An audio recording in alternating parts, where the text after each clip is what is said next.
آپ کے علم میں ہوگا کہ اس وقت دنیا کی کل آبادی سمجھی جاتی ہے 6 ارب یعنی 600 کروڑ۔ اس میں کم سے کم 120 کروڑ مسلمان ہیں امت مسلمہ۔ گویا کہ ہر 5واں انسان جو ہے دنیا میں وہ حضور صلی اللہ علیہ وسلم کا کلمہ پڑھتا ہے۔ اتنی بڑی تعداد، اس کے ساتھ ہی کتنا بڑا علاقہ جو ہے اس زمین کا وہ اللہ تعالیٰ نے اس امت کے قدموں تلے رکھا ہے۔ اگر آپ نے نقشہ دیکھا ہو دنیا کا تو آپ کو معلوم ہونا چاہیے کہ شمال میں جو بہت بڑا یہ درزر آتا ہے سائبیریا اور روس کا علاقہ، یہ سب غیر آباد ہے۔ اس طرح شمالی امریکہ میں بھی کینیڈا سے اوپر بڑے بڑے آپ کو بر اعظم سے نظر آئیں گے، سب غیر آباد ہیں۔ جو آباد علاقہ ہے دنیا کا اور جو زرخیز علاقہ ہے دنیا کا، اس کا کتنا بڑا حصہ ہے کہ جو امت محمد صلی اللہ علیہ وسلم کے قدموں تلے۔ انڈونیشیا، ملائیشیا سے چلے آئیے، اس کے بعد مسلسل چاہے کہیں مسلمان اقلیت میں تھوڑے بہت ہیں، لیکن پھر بنگلہ دیش آتا ہے، بڑی عظیم اکثریت کا ملک ہے۔ پھر بھارت میں اگرچہ اقلیت میں ہے لیکن 20 کروڑ مسلمان بھارت میں اس وقت ہے۔ پھر جو پاکستان سے شروع ہوا سلسلہ، افغانستان، ایران، چلتے جائیے ادھر ترکستان، چینی ترکستان، روسی ترکستان، پھر آگے چلیے عالم عرب، افریقہ کا پورا شمالی علاقہ، افریقہ کا تقریباً سارا وسطی علاقہ، یہ سب کیا ہے؟ کتنا بڑا رقبہ ہے، اور ہر طرح کی نعمت اللہ نے دی ہے۔ اس میں نباتات بھی ہیں، اس میں معدنیات بھی ہیں، اور سب سے بڑھ کر آج کی دنیا میں جو اہم ترین شے ہے کہ پیٹرول جو ہے، تیل جو ہے، اس کے سب سے بڑے ذخائر وہ ہے کہ جو مسلمانوں کے قدمے تلے۔ اتنی تعداد میں ہونے کے باوجود، اتنے وسائل کے پر بظاہر قابض ہونے کے باوجود، سوال یہ ہے کہ کیا آج دنیا میں امت مسلمہ کو عزت حاصل ہے یا یہ ذلیل ہے؟ اسے غلبہ حاصل ہے یا مغلوب ہے؟ اسے کوئی دنیا میں وقار حاصل ہے یا یہ بالکل بے وقار ہو کر رہ گئی؟ یہ بات ہے جو ہمارے سمجھنے کی ہے۔ آج کیوں ذلیل کہ کل تک نہ تھی پسند گستاخی فرشتہ ہماری جناب میں۔ اس وقت صورت یہ ہو چکی ہے، آپ کو معلوم ہے کہ ہر جگہ پر پسماندگی کا نشان مسلمان ہیں۔ ہمارے سارے وسائل پر دوسروں کا قبضہ ہے۔ ایک ہی شے رہ گئی تھی، تیل، خلیج کا تیل، اس پر بھی آ کر امریکہ کی فوجیں ان کے سر پر بیٹھ گئی ہیں۔ سارا کا سارا تیل اب ان کے قبضے میں۔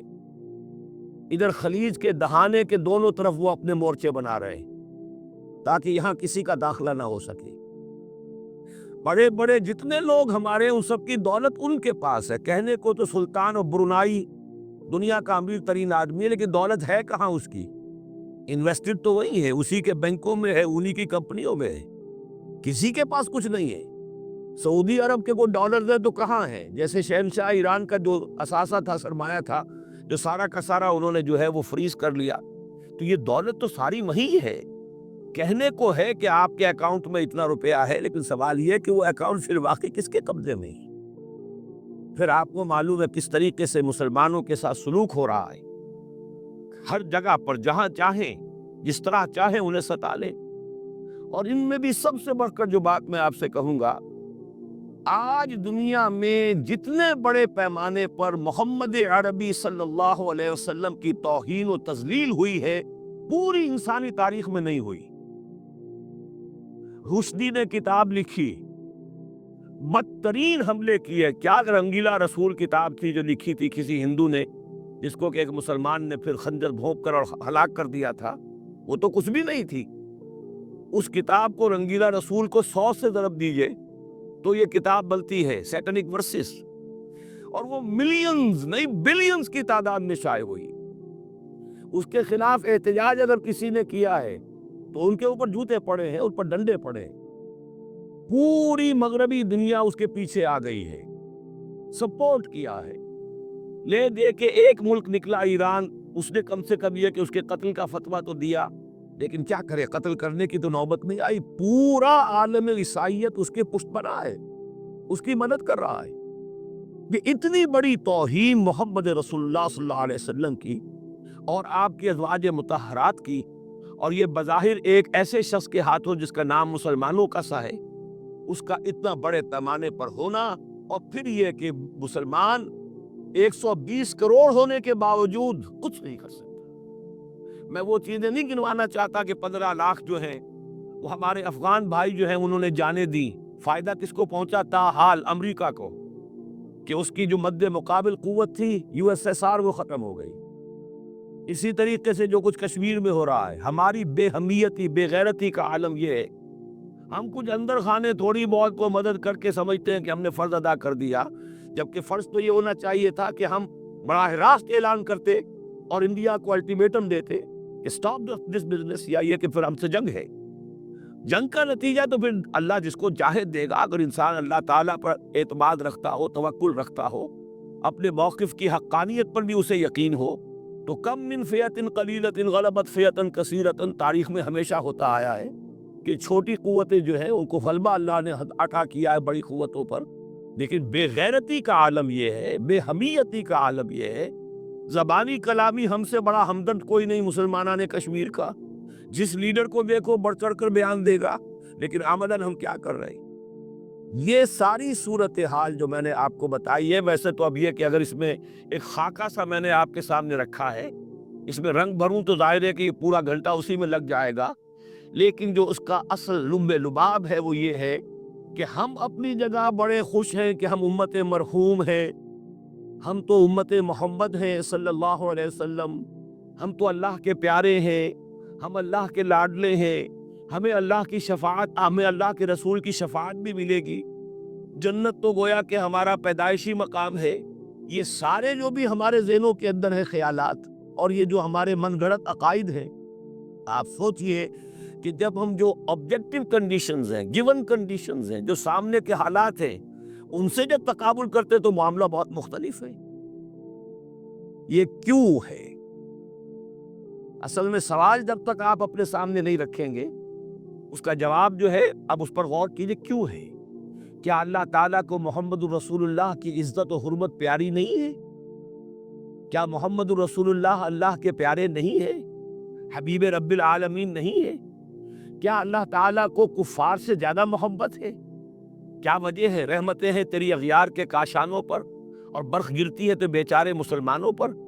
سائنس میں وہ آگے ہے، مالیات پر ان کا شکنجہ کسا ہوا ہے پوری دنیا پر، تہذیب ان کی ہے، تمدن ان کا ہے، ہم تو ان کے کیمپ فالوورز ہیں، نقش قدم پر چل رہے ہیں، ہم تو ان کی صرف یہ کہ نقالی کر رہے ہیں۔ تو سوچئے وجہ کیا ہے؟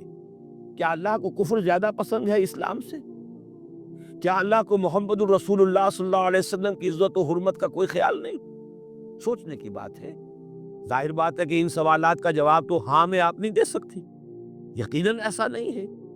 بہرحال وہ کافر ہیں، وہ اللہ کو نہیں مانتے، اللہ کے رسول کو نہیں مانتے، چلیے اللہ کو کسی نام سے مان لیا، گاڈ کہہ دیا، لیکن اللہ کے رسول کو تو نہیں مانتے۔ ایمان کا سارا دار و مدار تو رسالت پر ہے، اللہ کے اس کلام کو تو نہیں مانتے، اور اس کے باوجود ان کے لیے عزت ہے، رحمتیں ہیں تیری اغیار کے کاشانوں پر، برق گرتی ہے تو بیچارے مسلمانوں پر۔ یہ ایک لمحہ فکریہ ہے، یہ سوچنے کی بات ہے کہ ایسا کیوں ہے۔ اس کا جو جواب میں آپ کو دوں گا وہ ذرا سا کڑوا جواب ہے، نوارا تلخ ترمیزن چو ذوق نغمہ کمیابی۔ بات کہنی پڑتی ہے، جب تک کہ کڑوی بات کہی نہ جائے، حقائق کو دیکھنے کی جرت پیدا نہ کی جائے، مواجہہ نہ کیا جائے، فیکٹس کو فیس نہ کیا جائے، اس وقت تک بات صحیح نہیں ہوگی، اور نہ ہم صحیح تشخیص کر سکیں گے، نہ صحیح تجویز کی طرف ہمارا ذہن منتقل ہوگا۔ میں بہت سخت بات کہہ رہا ہوں، آج آسمان کے نیچے اس زمین پر عذاب الہی میں گرفتار امت مسلمہ، بالفعل آج ہم امت مرحومہ نہیں ہے، رحمت والی امت نہیں ہے، امت معذبہ ہے، آج ہم پر اللہ کا عذاب ہے۔ وہ کیوں ہے؟ دیکھیے، اللہ کا قانون یہ ہے، اور یہ اللہ کی سنت ہے، میں نے اپنی ایک کتاب میں اس پر مفصل بہت مضمون لکھا ہے، قرآن کا قانون عذاب۔ ایک عذاب تو آیا کرتا تھا ان قوموں پر جن کی طرف اللہ رسول بھیجتا تھا، اِنَّا أَرْسَلْنَا نُوحًا إِلَىٰ قَوْمِهِ، اگر رسول کی بات مان لی تو قوم کے لیے بہت خوشحالی ہے، مبارکباد ہے، اللہ کی رحمتوں کے سائے ہیں، اور نہیں مانی تو بربادی ہے، تباہی ہے، خاتمہ ہے۔ پوری قوم نوح غرق کر دی گئی، پوری قوم عاد ختم کر دی گئی، حضرت ہود کو نہیں مانا۔ پوری قوم سمود ختم کر دی گئی، حضرت صالح کو نہیں مانا۔ عمورہ اور صدوم کی بستیاں ختم کر دی گئی، حضرت لوط کو نہیں مانا۔ آل فرعون غرق کر دیے گئے، حضرت موسیٰ کو نہیں مانا۔ مدین کے علاقے کو تباہ کر دیا گیا، حضرت شعیب کو نہیں مانا۔ یہ بات سمجھ میں آ گئی؟ لیکن جب سے نبوت و رسالت کا سلسلہ ختم ہوا، اس قسم کا عذاب اب دنیا میں نہیں آ سکتا۔ وَمَا كُنَّا مُعَذِّبِينَ حَتَّى نَبْعَثَ رَسُولًا، ایسا عذاب ہم نہیں بھیجتے رہے جب تک کہ رسول کو نہ بھیج دیں۔ رسول آ گیا، اس نے حق کو بیان کر دیا، بات کو کھول کھول کر مبرہن کر دیا، ہر چیز واضح کر دی، کوئی مغالطے کا امکان نہ رہا۔ جاء الحق وزهق الباطل، ہر شے جو ہے دودھ کا دودھ، پانی کا پانی جدا ہو گیا۔ اب بھی جس نے نہیں مانا تو معلوم ہوا اس میں کوئی خیر نہیں ہے، اب خیر کا فقدان ہے۔ تو اس قوم کو جیسے کہ آپ باغ کے اندر جھاڑو دے کر جبھی کوئی آدھی چلے تو پتے گرے ہوئے ہوتے ہیں، ان پتوں کو ایک جگہ جمع کر کے دیاسلائی دکھا دیتے ہیں تاکہ یہ پتے جو ہیں یہاں پر بدزیبی کا ذریعہ نہ بنے، تو پوری قوم بھلا کالم یغنوا فیہا، ایسے ہو گئے جیسے تھے ہی نہیں۔ یہ عذاب اب نہیں آئے گا، اس لیے کہ آخری نبی، آخری رسول محمد الرسول اللہ صلی اللہ علیہ وسلم۔ اب آج جو عذاب آتا ہے، دیکھیے کافروں کے لیے عذاب اصل میں آخرت میں ہے۔ دار العذاب دار الجزا، وہ تو آخرت ہے، یہ تو دار الامتحان ہے۔ اب جو عذاب آتا ہے وہ اس قوم پر جو ہو تو حامل کتاب الہی، شریعت خداوندی کی کسٹوڈین، اللہ کے رسول کی نام لیوا، اس کے ساتھ عشق کا دعویٰ کرنے والی، عمل اس کے برعکس ہو۔